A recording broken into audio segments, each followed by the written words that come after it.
पर्याप्त होंगे। जी जी। ओम सैनी जी, प्रधानमंत्री इतना झूठ बोलते हैं, इतना झूठ बोलते हैं, सुबह से लेके शाम तक फैक्ट्री खुली हुई है सर। पुराना गाना याद आ गया सर, वो झूठ बोले कौवा काटे, काले कौवे से डरियो, और सत्ता क्या कहती है, मैं कहीं और चली जाऊंगी, तुम देखते रहियो। यही होगा सर ना, बाद में यही होगा।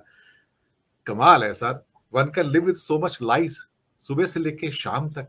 और भारत की जनता को झूठ बोलने वाले पसंद आते हैं, एक सब्सटेंशियल चंक को, इसमें कोई शक वाली बात नहीं है। पर कहीं ना कहीं फिर भी ये महसूस तो होता है कि अब जनता ने जो चुना है सो चुना है, लेकिन भगवान करे अब और आगे ना चुने, क्योंकि आगे और चुन लेंगे तो भारत में जो बचा खुचा संविधान है वो भी खत्म हो जाएगा, और इस चैनल पे आप और हम जो बात कर रहे हैं, संवाद कर रहे हैं ना, वो भी खत्म हो जाएगा। क्योंकि ये तो दरअसल इजराइल के अंदर अपना राजदूत भेजते हैं और कहते हैं कि रमजान में वहां पर बॉम्बिंग मत करना, और पहले 3 दिन के अंदर इजराइल 67 लोगों को मार देता है। अभी तो वही ट्विटर पे चल रहा है, एकदम हॉट चल रहा है कि मोदी जी का तो कहना इजरायली वाले मानते हैं। फिर कहते हैं जॉर्डन से मैं वहां गया था हेलीकॉप्टर में, मेरे साथ इजराइल की हवाई जहाज थी। तो मोदी को हवा में सबका साथ मिलता है, मोदी को हवा में सबका साथ मिलता है, लेकिन जमीन पर रहे तब ना। ओम सैनी जी अनम्यूट कर लीजिए सर, अनम्यूट कर लीजिए।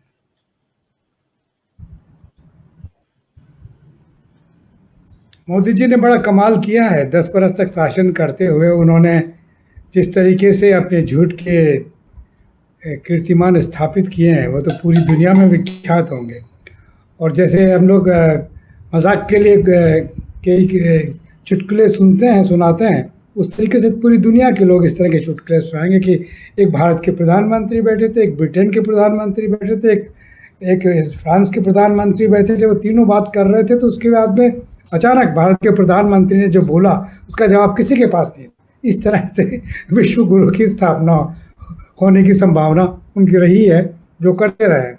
लेकिन उनका दुर्भाग्य यह है कि जो मत बैंक मतदाताओं के जो प्रबंधक थे, मत बैंक बना करके जो लोग काम करते थे, वो सब तहस नहस हो गए। यानी इनके जो पता नहीं क्या क्या बोलते हैं, संघ के लोग जो उनकी पर्चियाँ बनाया करते थे, उनको क्या बोलते हैं, भूल गया नाम उसका, उस तरीके का जो सिलसिला बनाया था और जातियों का जो समूह वापस पैदा किया है इन्होंने।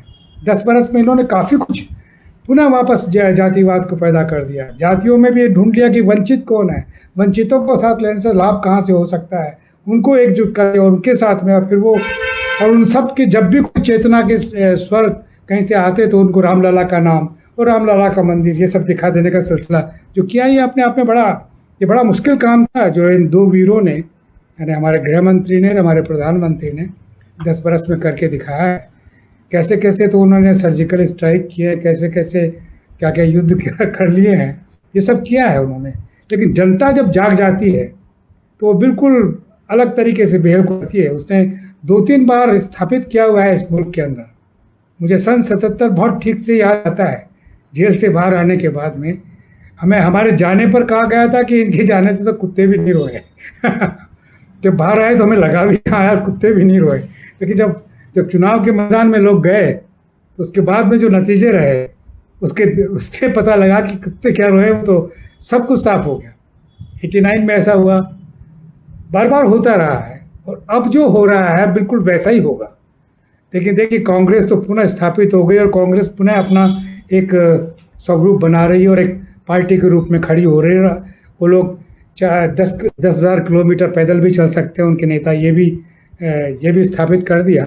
लेकिन ये लोग जो पहले मेरा ख्याल है कि सामान्य धर्मशालाओं में और सामान्य जगह बैठ कर के अपनी मीटिंगें किया करते थे, अपना संगठन बनाते थे, पड़ोसियों से खाना मंगाते थे, इन्होंने जो अपनी आदतें पाली है, इन्होंने जो अडानी साहब के उस हवाई जहाज में उड़ने की आदत पाल ली, हाँ ये अंबानी साहब के साथ में जो कुछ करना चाहिए वो जो चंदे के धंधे वाला सिलसिला किया वो कर लिया।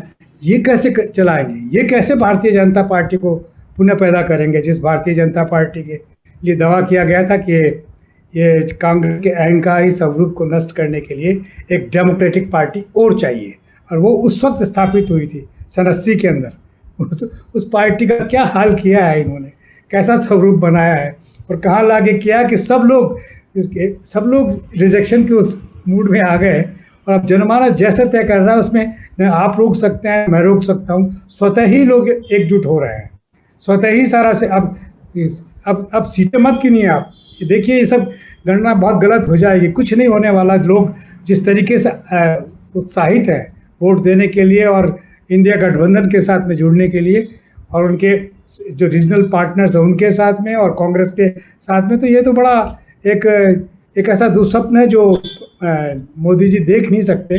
रोज़ एक बात यहाँ पर कहते हैं कि मैं टोपी वालों से, मैं हिंदू मुसलमान की बात ही नहीं करता, और दूसरी वक्त कहते हैं कि भाई ये तो इनके साथ में तो सब इनको जितना आरक्षण है वो इनको दिए जाना वाला है, जितना तुष्टिकरण है वो इनका करने वाला है, ये हिंदुओं का सब कुछ छीन रहे हैं। तो इस तरह की बातें जो करने लगे तो समझिए कि उनका ऊपर से कुछ गड़बड़ा गया है। और अब ये आप इंतज़ार कीजिए 4 तारीख तक का, और 4 तारीख के बाद में जो फैसला होगा वो इतने कमाल का होगा कि पूरी दुनिया में इंडियन डेमोक्रेसी पूरे साफ तौर पर पहचानी जाएगी।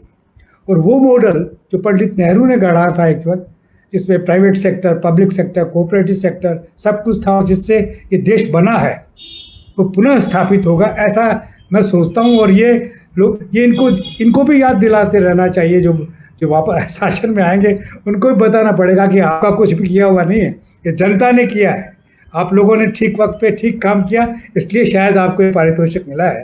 लेकिन आपको अब वो देश बनाना है जो हमारे पुरखों ने, हमारे संविधान के निर्माताओं ने सोचा था और बनाया था, और जिसकी आधारशिला और जिस पे काम किया था पंडित नेहरू ने, वो भूलना नहीं चाहिए। जी जी, आपने सही कहा। और इस बीच में आलोक जी भी हमारे साथ जुड़ गए हैं, उनकी भी टिप्पणी लेता हूँ।